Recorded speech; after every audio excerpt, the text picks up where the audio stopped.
You're on your iPhone, you find something you want to buy, you tap Apple Pay, you do the face scan, and in literally 2 seconds, the payment goes through. That's what Apple Pay is supposed to feel like. Fast, effortless, safe. But what if in those same 2 seconds, while you were looking at what you thought someone else was reading every piece of data that just moved through your phone? Your card details, your billing address, your bank, the exact amount, all of it, gone. And you're still looking at the confirmation screen thinking the only thing that just happened was that you bought a pair of shoes. This is not hypothetical. This is 2026. And Safari, Apple's own browser, the one pre-installed on over 1 billion devices, the one Apple has spent years telling you is the most private browser on the planet, has had multiple verified security flaws this year alone that make exactly this kind of attack not just possible, but disturbingly easy to pull off. And the way these attacks work is so clever, so well disguised, that most security professionals only spotted them because they went looking. A normal person would never know. Let's go through exactly what happened, how these vulnerabilities work, and what is actually at stake when Safari becomes the weapon. The story of Safari's 2026 security crisis has several layers, and they compound each other in ways that are genuinely alarming when you put them side by side. The first layer starts with something that sounds incredibly technical, but is actually simple once you understand what it protects.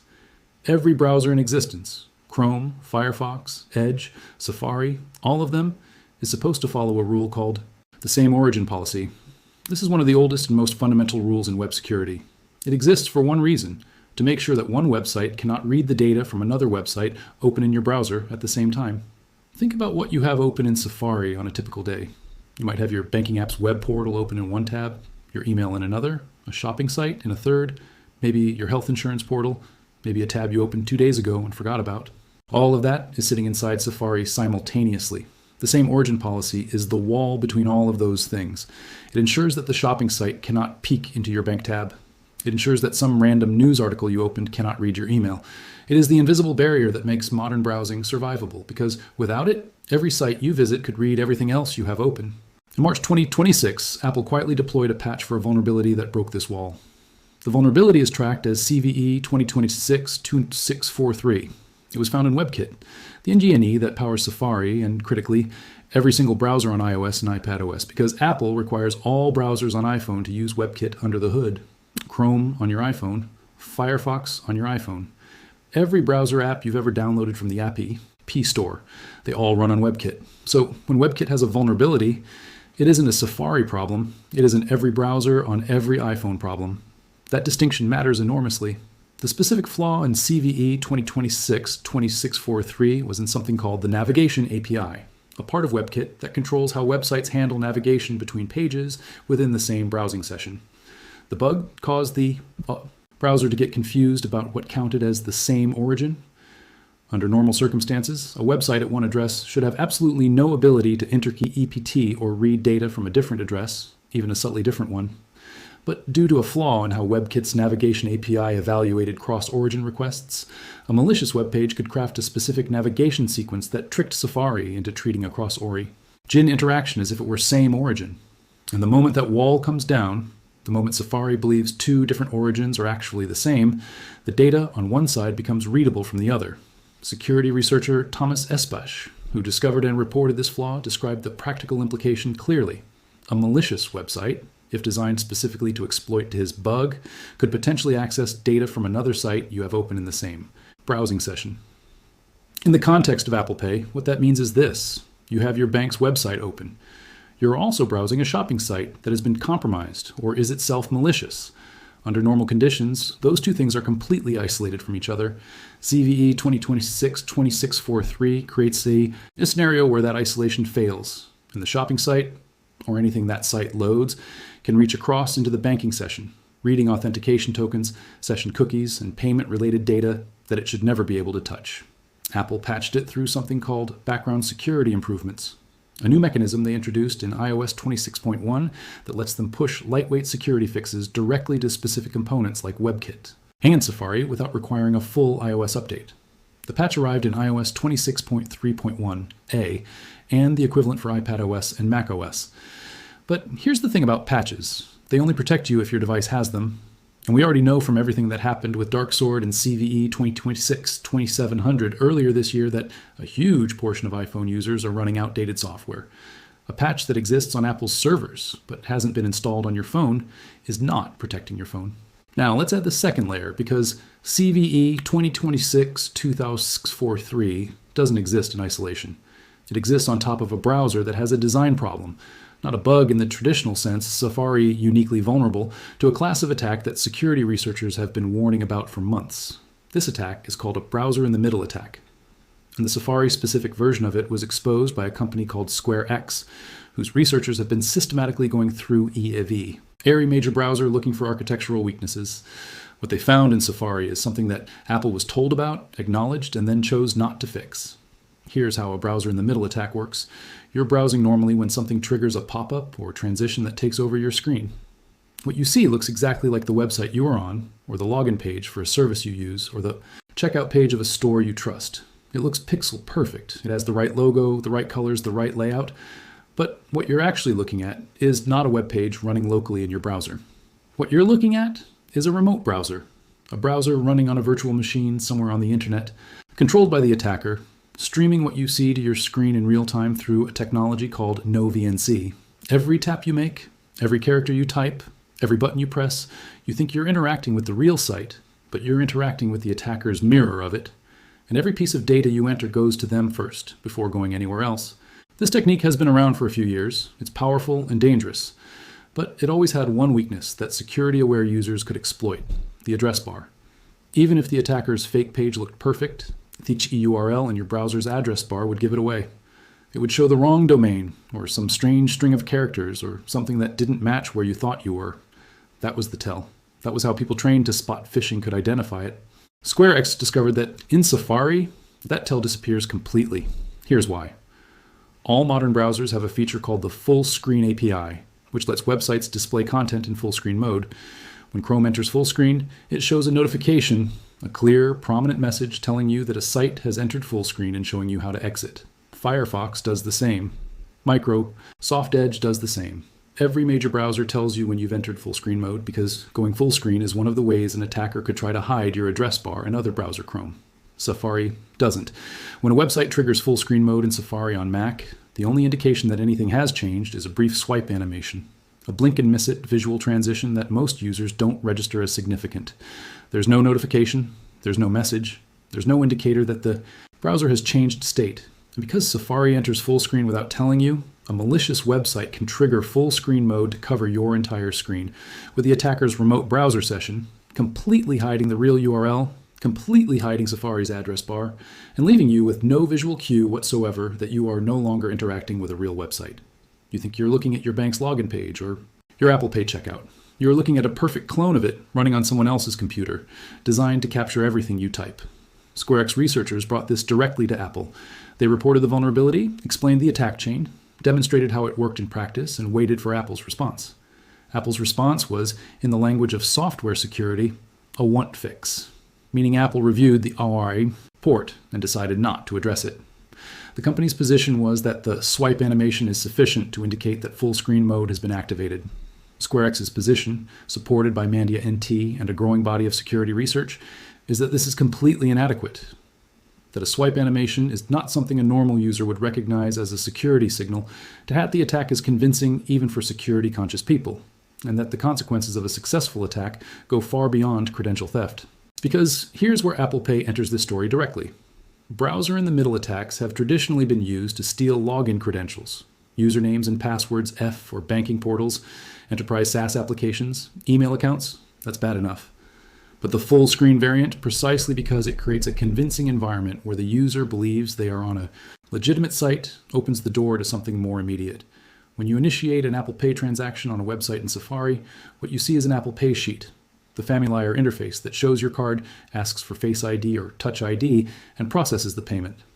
In a sophisticated browser-in-the-middle attack using the full screen technique, an attacker can serve you a pixel-perfect replica of that Apple Pay interface inside their remote browser environment. You see what looks exactly like the Apple Pay confirmation screen. You complete Face ID. What truly happened on the attacker's end is that your real payment credentials, not your biometrics, which never leave your device's secure enclave, but the transaction data, the session tokens, the merchant communication, were intercepted and potentially redirected. This is the specific threat vector that makes the Safari full-screen vulnerability relevant to Apple Pay in a direct and immediate way.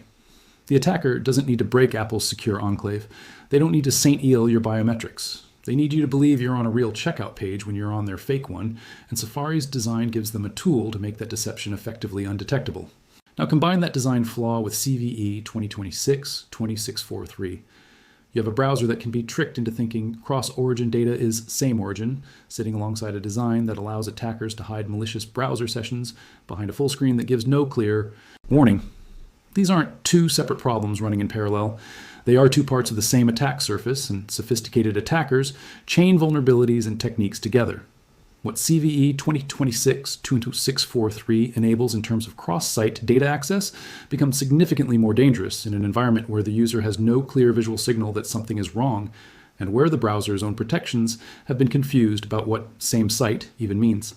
Let's go back even further, because the WebKit problems in 2026 didn't start with CVE 2026-2643, the WebKit vulnerabilities that were part of the Dark Sword attack chain. CVE 2025-43529 and CVE 2025-41141 both patched in iOS 26.2, were actively exploited in the wild against real Targe S. Apple confirmed both were used in extremely sophisticated attacks against specific targeted individuals. Google's threat analysis group, which tracks nation-state hacking, was credited with discovering them.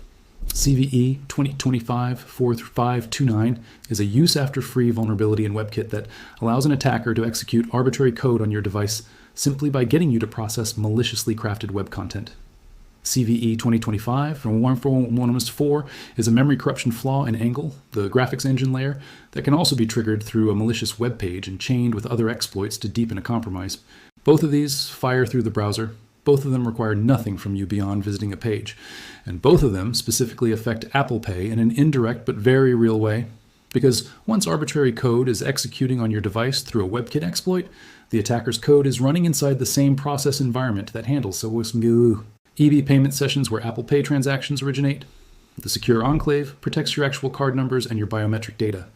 It does not protect the communication layer between the merchant's website and Apple's payment servers, which runs through WebKit, which is exactly the component these vulnerabilities target.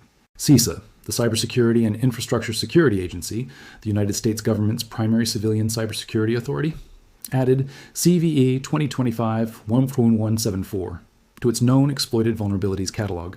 That catalog exists specifically to track flaws that are confirmed to be actively used by real attackers against real people. Getting onto that list is not automatic. It requires evidence of exploitation in the wild. The fact that a Safari WebKit vulnerability was significant enough to be added to a federal threat catalog tells you something about how seriously the security community is taking this. And then there's the broader pattern that all of this fits into. Apple introduced the background security improvements mechanism specifically because the pace of WebKit vulnerabilities has made it untenable to ask users to wait for major iOS updates to get critical patches. The traditional update cycle, a major new iOS version every year, security patches folded into point releases, is too slow for what's happening. Does software in existence? It processes content from the entire internet, and finding exploitable bugs in it has become an industry in itself. Every month, researchers from Google, independent firms, academic institutions, and unfortunately also commercial spyware vendors are probing WebKit for weaknesses. The background security improvement system is Apple's acknowledgement that they cannot fix things fast enough through normal channels. That's worth sitting with for a moment. Apple, a company with hundreds of billions of dollars in revenue, thousands of engineers, and some of the most sophisticated internal security teams in the industry, has essentially admitted that their most important browser component is getting exploited fast enough that they need a new emergency patching system just to keep up. The adversaries have resources, they have talent, they have AI-assisted research capabilities, and they are moving faster than ever. For you as a person who uses Apple Pay, who shops on Safari, who trusts their iPhone with their financial information, what does all of this actually mean in practical terms? It means the threat model has changed. It used to be that digital payment security was mostly about protecting your card number, making sure the 16-digit number on your physical card never ended up in the wrong hands. Apple Pay was genuinely revolutionary for that problem. By using device-specific tokens instead of your real card number, by requiring biometric authentication for every transaction, by isolating payment credentials in a hardware-secure enclave that no software can access directly, Apple Pay solved the card number theft problem almost completely. But the attackers have moved. The card number isn't what they're after anymore, or at least it's not the only thing. The session, the authentication state, the transaction flow, these are the new targets. Because your phone's payment process doesn't happen entirely inside the secure enclave. Part of it happens in WebKit, communicating between Safari and the merchant and Apple's payment infrastructure. And WebKit, as 2026 has demonstrated repeatedly, is not impenetrable. The Safari full screen attack specifically targets the moment of payment.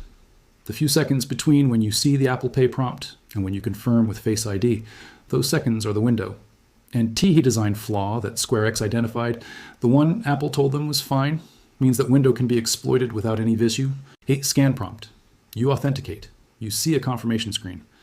And underneath all of that, in a scenario where the full screen attack has been set up correctly, you may have just handed your payment session to someone you've never met. What can you actually do? The first answer is the same one it always is, and it's still the most important.